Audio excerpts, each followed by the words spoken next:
زمین والوں سے زیادہ آسمان والے جانتے ہیں۔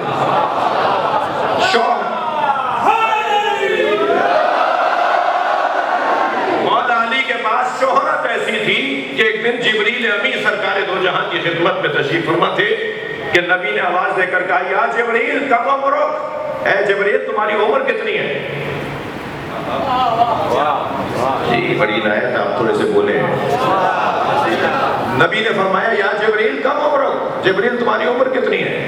تو جبریل امین نے کہا یا رسول اللہ نجم یطلع من السماء بعد 70,000 سنہ، 70,000 سال کے بعد ایک ستارہ نکلتا ہے، میں نے اسے 70,000 مرتبہ دیکھا ہے، میری عمر اتنی ہے۔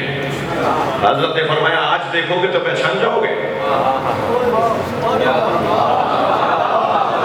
جی کہنے لگے 70,000 سال کے بعد ایک ستارہ نکلتا ہے، میں نے اسے 70,000 مرتبہ دیکھا ہے۔ سرکار نے فرمایا جبریل آج دیکھو گے تو پہچان جاؤ گے؟ کہا یا رسول اللہ میں نے 70,000 مرتبہ دیکھا ہے، ایک لمحے میں پہچانوں گا۔ سامنے سے علی آتے نظر آئے،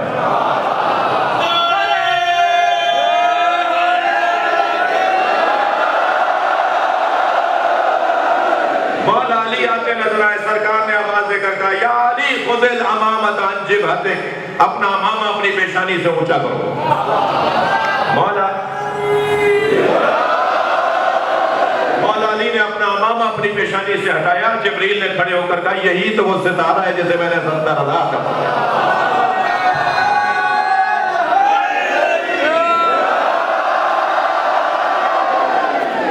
زمین والوں سے زیادہ آسمان والے جسے جانتے ہو۔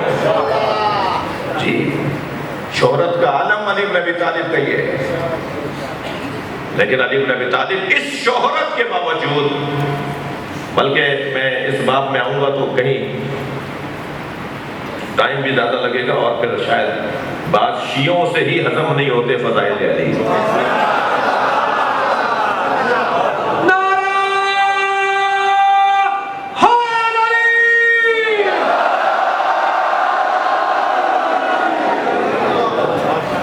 وہ علی بن ابی طالب جس کی شہرت ایسی ہو، وہ یہ کہتا ہوا نظر آئے کہ یا اللہ میں تیری عبادت اس لیے کرتا ہوں کہ تجھے عبادت کے قابل بناتا ہوں۔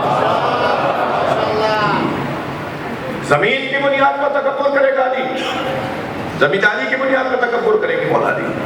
زمینداری کی بنیاد پر علی نے کبھی تکبر نہیں کیا، جو خود بو تراب ہو اس نے کبھی تکبر نہیں کیا۔ گاڑی کی بنیاد پر، سواری کی بنیاد پر تکبر کے مہنگی گاڑی میں بیٹھتے ہیں، جو علی دوش نبی کا سوار ہو۔ جی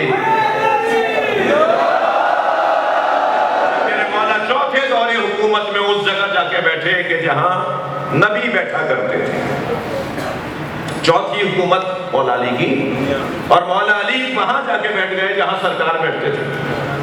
پہلی والی شخصیات ایک ایک زینہ چھوڑ چھوڑ کر بیٹھتی رہی کہ صاحب آپ تو اسی قابل نہیں ہے کہ آپ پچھلے والے کی جگہ پر بھی بیٹھے، اور پھر نیچے زینے پہ نیچے زینے پر۔ اور مولا علی کا جب چوتھے مرحلے پہ 25 سال کے بعد مولا کو حکومت کا اختیار ملا تو آپ وہاں بیٹھ گئے جہاں پر نبی بیٹھتے تھے۔ جب آپ خطبہ دینے لگے تو لوگ سرگوشیاں کرنے لگے۔ مولا علی کے منشی تھے، مولا علی کے سیکٹری تھے، مولا علی کے دفتردار تھے حضرت عمار یاسر، اور وہ ممبر کے ساتھ بیٹھے ہوئے تھے۔ تو مولا نے جھک کر انہیں دیکھا اور کہا عمار یہ کیا باتیں کر رہے ہیں؟ لوگ آپس میں باتیں کر رہے تھے۔ مولا کہاں بیٹھے تھے؟ نبی کی جگہ۔ لوگ آپس میں کانوں میں ایک دوسرے سے باتیں کر رہے تھے۔ حضرت عمار سے فرمایا عمار یہ کیا باتیں کر رہے ہیں؟ حضرت عمار نے فرمایا یا علی یہ کہہ رہے ہیں آپ وہاں بیٹھ گئے جہاں نبی بیٹھتے تھے۔ تو حضرت نے یہ سنا اور پھر خطبہ ارشاد فرمایا۔ خطبہ دیتے ہوئے مولا علی نے، آیت اللہ جوادی عاملی نے اس پورے بحث کو بڑے سجا کر بڑے اہتمام سے نقل کیا ہے۔ وہ فرماتے ہیں کہ مولا نے خطبے کے درمیان فرمایا ما ھذہ الآواد، یہ لکڑیوں کا ڈھیر کیا ہے؟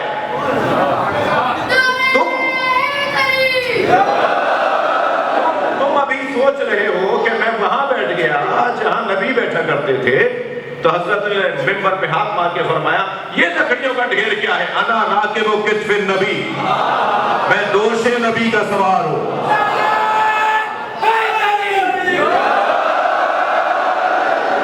مولا علی نے تو تکبر نہیں کیا۔ خزائیں جس کی غذائیں جنت سے آتی ہوں، جس کے بچوں کے لیے غذائیں جنت سے آتی ہوں۔ تھکے نہیں بیٹھے تو جملہ کہوں، وہاں سے غذاؤں کا آنا بڑی فضیلت ہے یا سیدہ کی روٹیاں وہاں جانا بڑی فضیلت ہے؟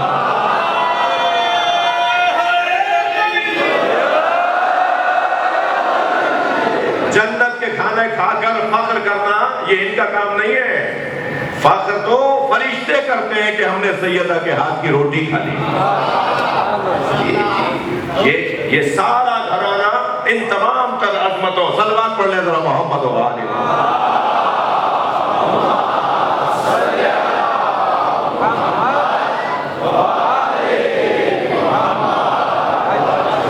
یجتمعون علی التراب، مٹی پر بیٹھ جاتے ہیں۔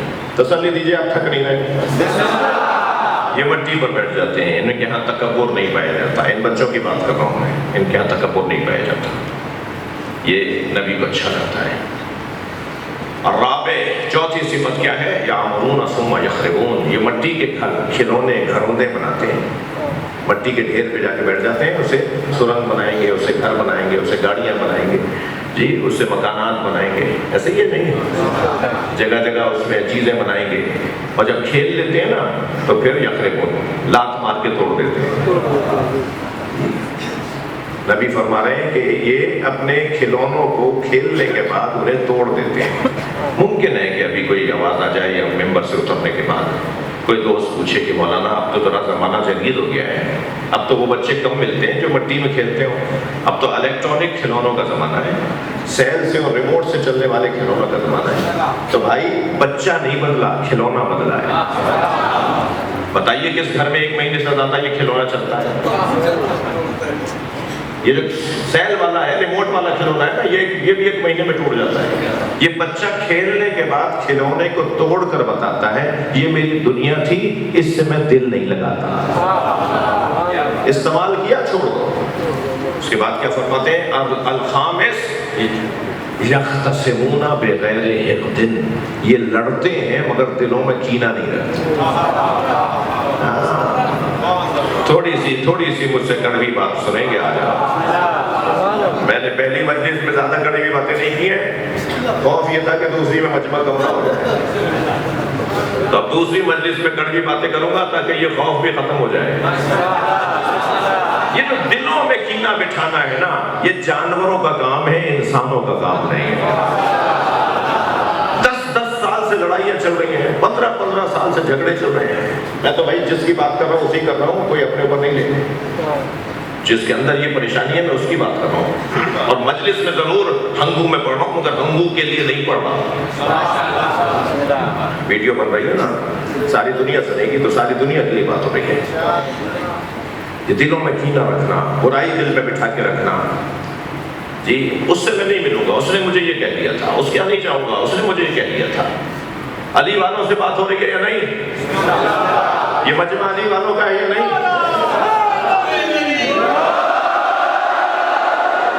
مولا علی کی تلوار پر 2 جملے لکھے ہوئے تھے، تلوار پر لکھے ہوئے تھے۔ اس کا مطلب یہ ہے کہ اگر ان 2 جملوں کے خلاف کوئی علی والا ہی صحیح جائے گا تو تلوار تیار۔ علی مولا کی تلوار پہ 2 جملے حق ہوئے ہوئے تھے، حقاقی ہوئے ہوئے تھے، گندہ ہوئے ہوئے تھے۔ مجھے نہیں بلایا، میرا بھتیجا مجھے سلام نہیں کرتا تو میں بھی اپنے بھائی کو افغان سے سلام نہیں کروں گا۔ یہ والی بات ہے، علی پسند باتیں نہیں ہیں، اہل بیت کو پسند نہیں ہے یہ بات۔ اہل بیت کو تو یہ پسند ہے کہ اگر وہ تعلقات کو توڑ رہے ہو تو تم تعلقات کو جوڑے رکھو۔ ہمیں دنیا کی باتیں ماننی ہے یا علی کی؟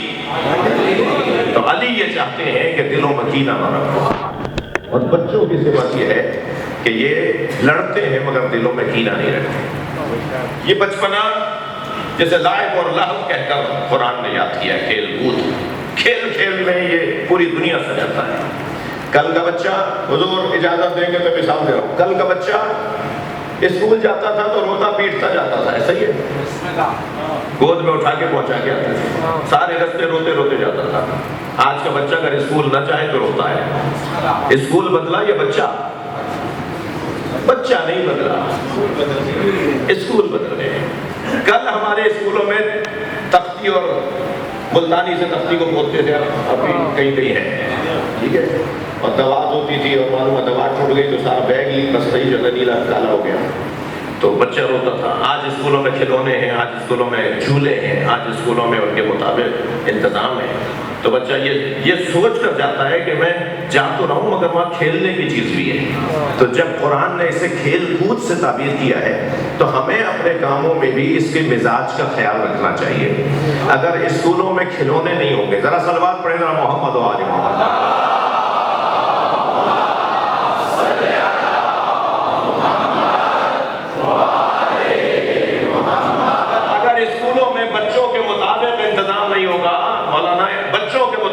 انتظام نہیں ہوگا تو بچوں کا دل نہیں لگے گا نا اسکول میں۔ اب یہ بچہ، اب آپ دیکھیے ٹوکری کے اندر اے بی سی ڈی کی تصویریں کارٹون بھرے ہوئے ہوتے ہیں، سامنے چارٹ کے اوپر اے بی سی ڈی بھی لکھا ہوتا ہے۔ اب اس بچے سے وہ میڈم کہتی ہیں، ٹیچر کہتی ہیں بیٹا اس میں سے ڈھونڈو، وہ سامنے اے ہے، ایسا اس میں اس کے اندر بھی ہے، وہ جو بی لکھا ہوا ہے نا ایسا اس کے اندر بھی ہے۔ اب وہ ڈھونڈ رہا ہے، اسے دیکھ دیکھ کے جوڑ رہا ہے، بچہ سمجھ رہا ہے میں کھیل رہا ہوں، اس کے ساتھ دھوکا ہو رہا ہے، اسے دھوکے میں پڑھایا جا رہا ہے۔ اب یہ کھیل میں پڑھ لیتا ہے کیونکہ اس کے مزاج کے مطابق ایسا کیا گیا ہے۔ البتہ میں ان لوگوں سے کہوں گا کہ آپ نے کوئی نیا کام نہیں کیا ہے۔ بچہ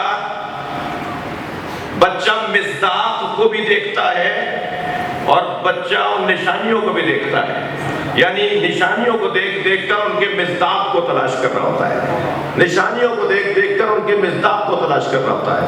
یہ اللہ نے 1400 سال پہلے قرآن اور اہل بیت کی صورت میں رکھ دیا ہے۔ قرآن میں تھیوری کو رکھا ہے، اہل بیت کی پریکٹیکل کو رکھا ہے، اور ان آیات سے ان کی تصویروں کو جوڑتے رہو، تمہاری تربیت مکمل ہو جائے۔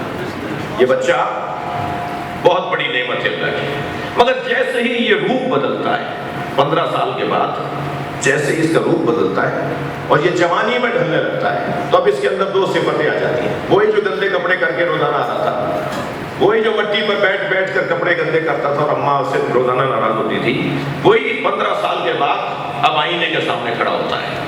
اب ہیئر اسٹائل، اب فیشن، اب کپڑوں پہ غور کرتا ہے، اب اپنے بناؤ سگھار پہ غور کرتا ہے۔ جوان کی بات کر رہا ہوں، لڑکے یا لڑکی کی بات نہیں کر رہا۔ جوان ہے، یہ آئینے کے سامنے کھڑا ہوتا ہے اور آئینے کو دیکھ دیکھ کر اپنے آپ سے باتیں کر رہا ہوتا ہے، اور اماں کی آواز آتی ہے کتنی دفعہ دیکھو گے، ابھی تو کھڑے تھے آئینے کے سامنے پھر وہیں جا کے کھڑے ہو گئے۔ یہ تو بار بار آئینے کو دیکھ دیکھ کر اپنے آپ کو خوش ہو رہا ہوتا ہے اور کہہ رہا ہوتا ہے مجھ سے زیادہ تو کوئی حسین ہے ہی نہیں۔ اللہ بھی اللہ ہے، موٹی ناک والا چھوٹی آنکھ والا بھی آئینے میں اپنے آپ کو دیکھ کے کہتا ہے مجھ جیسا تو حسین ہی کوئی نہیں۔ اللہ نے بدصورتوں کو بھی مطمئن بنایا ہے، ہر شخص اپنے آپ کو کہتا ہے مجھ سے زیادہ حسین کوئی نہیں ہے۔ یہ اللہ کی خالقیت کا کرشمہ ہے۔ کسی بدصورت سے آپ پوچھ کے دیکھیے تم بدصورت ہو، وہ 50 بدصورت بتا کے گئے، انہیں دیکھا ہے؟ تم مجھے بدصورت کہہ رہے ہو، اس کو دیکھا ہے؟ وہ تو مجھ سے بھی زیادہ برا ہے۔ یہ خود ایک بہت بڑی نعمت ہے کہ انسان اللہ سے راضی ہے، ورنہ اگر یہ والی سوچ آ جاتی تو شاید یہ اسی بنیاد پہ خودکشی کر لیتا کہ میری ناک موٹی کیوں ہے، میرا کان چھوٹا کیوں ہے جی، اور میرے دانت باہر کیوں نکلے ہوئے ہیں، اور میرا ماتھا اندر جو گھسا ہوا ہے۔ یہ چھوٹی چھوٹی چیزوں پر اپنے آپ کو مار ڈالتا، لیکن ہر شخص اپنے آپ کو دیکھ دیکھ کے کہتا ہے مجھ سے زیادہ حسین کوئی نہیں۔ یہ کون سا دورانیہ ہے؟ یہ جوانی کا دورانیہ ہے۔ جوان آئینے کو پسند کرتا ہے، حسن کو پسند کرتا ہے، اور آئینے کی 2 صفتیں ہیں، ایک اس میں جلا ہے، ایک اس میں کثیف مادہ ہے۔ توجہ ہے نا؟ جلا اگر ہو اور کثیف مادہ نہ ہو تو اس طرف والا مجھے دیکھ لے گا، میں اپنے آپ کو نہیں دیکھ پاؤں گا۔ جلا بھی ہو اور کثیف مادہ بھی ہو تب میں اپنے آپ کو دیکھ پاؤں گا آئینے کے اندر۔ ایسے کہ 2 چیزیں ہونی چاہیے آئینے میں، حسن بینی، آئینے کو دیکھنا، حسن بینی، اور آئینے میں خود کو دیکھے باہر جا جا کر لوگوں کو کہنا میرے کپڑے دیکھے، بال دیکھے آج میں نے کیسے بنائے، جوتے دیکھے میں نے کتنے میں لیے، یہ کیا ہو رہا ہے؟ یہ در حقیقت حسن آرائی ہو رہی ہے۔ حسن بینی آئینے سے کرتا ہے، حسن آرائی یہ لوگوں سے کرواتا ہے، لوگ اس کو پسند کریں، اس کو اچھا لگتا ہے۔ اللہ عزیزان گرامی، آئینہ جسے یہ دیکھ رہا ہوتا ہے وہ 2 چیزوں سے مل کے بنتا ہے۔ ایسے ہی ہے، یہ چاہتا ہے دیکھنے کے بعد باہر والے سے دیکھیں، ان اللہ جمیل ویحب الجمال، اللہ خود بھی جمیل ہے، جمال کو پسند بھی کرتا ہے، وہ حسن بین بھی ہے، حسن آرا بھی ہے، وہ اپنے آپ کو دیکھ دیکھ کر غرور بھی کرتا ہے اور چاہتا ہے لوگ بھی اسے دیکھیں۔ یا اللہ ہم تو حسن بینی کے لیے آئینہ بناتے ہیں، تو اپنے حسن کو دیکھنے کے لیے کیا کرتا ہے؟ اللہ نے بھی 14 آئینے بنائے ہیں، وہ انہیں دیکھ کر حسن بینی کرتا ہے اور انہی کے ذریعے سے حسن آرائی کرتا ہے۔ یہ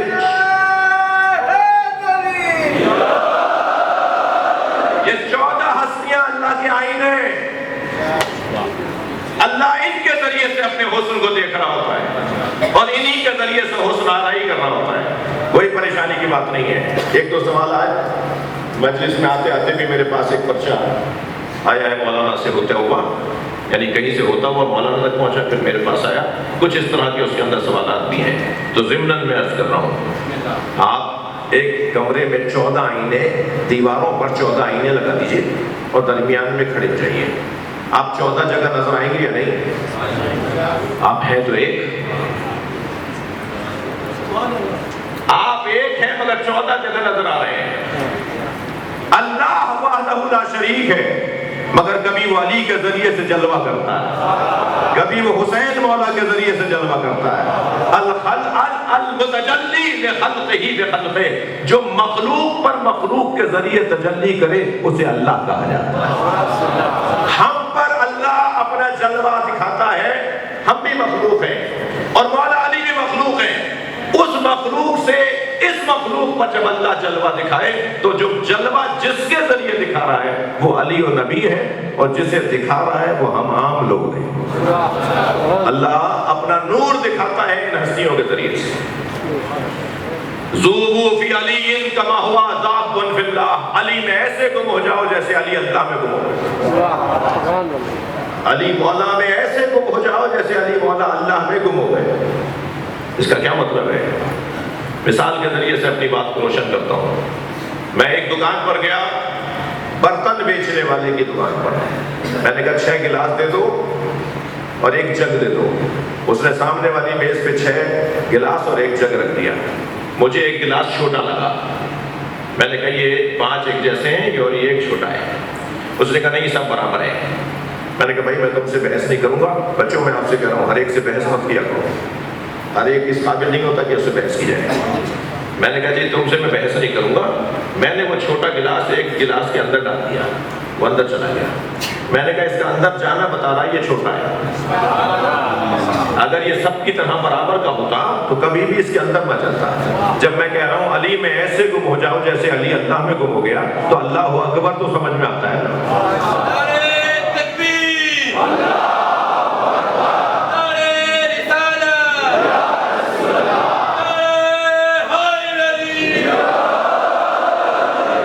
اللہ اکبر، اللہ سب سے بلند ہے۔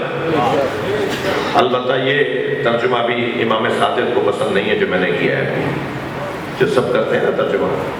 جب امام نے کسی سے پوچھا کہ لوگ اللہ اکبر کے کیا معنی، کیا مطلب نکالتے ہیں، کیا بولتے ہیں اللہ اکبر کا کیا مطلب ہے، تو کہا مولانا لوگ کہتے ہیں اللہ اکبر من کل شے، اللہ ہر شے سے بڑا ہے۔ حضرت نے فرمایا معاذ اللہ، نعوذ باللہ، لوگوں کو ابھی تک اللہ اکبر کا نہیں پتا۔ حضرت نے فرمایا یہ اللہ اکبر کا مطلب نہیں ہے کہ اللہ اکبر من کل شے، ہر شے سے اللہ اکبر ہے، یہ اچھا ترجمہ نہیں ہے، اچھا مطلب نہیں ہے۔ اس نے کہا مولا آپ فرمائیں اللہ اکبر کا کیا مطلب ہے؟ تو حضرت نے فرمایا اللہ اکبر من ان یوسف، ہر اس تعریف سے وہ بلند ہے جو اس کے بارے میں کی جاتی ہے۔ صلوات پڑھ لیں محمد و آل محمد۔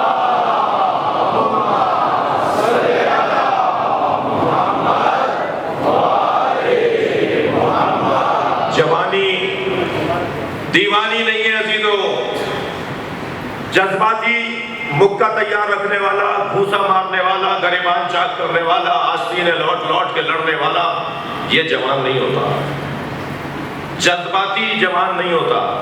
جوانی کا لازمہ جذباتیت نہیں ہے۔ وہ بھی اہل بیت کا جوان، وہ بھی اہل بیت کا پرستار جوان ہو نہیں سکتا کہ وہ اہل بیت کا ماننے والا ہو اور اس پہ جذبات غالب ہو۔ جوان دیوانگی اور جذباتیت کا حامل نہیں ہوتا، یہ مجلس میں بیٹھنے والا جوان ہے بھائی، یہ ماتم کرنے والا جوان ہے، یہ حسین مولا پہ رونے والا جوان ہے، یہ امام حسن حسین مولا کی سیرت کو سننے والا جوان ہے، یہ غسیل اور جذباتی نہیں ہوتا بلکہ معرفت کے ساتھ، سمجھ کے ساتھ زندگی گزارتا ہے۔ اسے اتنا فہم ہوتا ہے کہ کہاں غصہ کرنا ہے اور کہاں غصہ نہیں کرنا، یہ جانتا ہے کہ کہاں مجھے کیا قدم اٹھانا ہے۔ جوانی انتہائی کمال کا دورانیہ ہے۔ اللہ توجہ، اللہ نہ بوڑھوں سے بات کرتا ہے، نہ اللہ بچوں سے بات کرتا ہے۔ بچوں سے تو اللہ بات ہی نہیں کرتا، ان پہ نماز ہی واجب نہیں ہے، روزہ ہی واجب نہیں ہے، شریعت ان سے بولتی نہیں ہے۔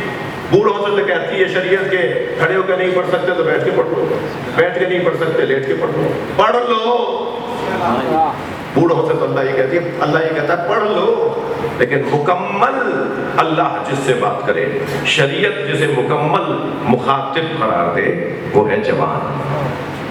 مکمل جس سے اللہ بات کرتا ہے وہ جوان ہے۔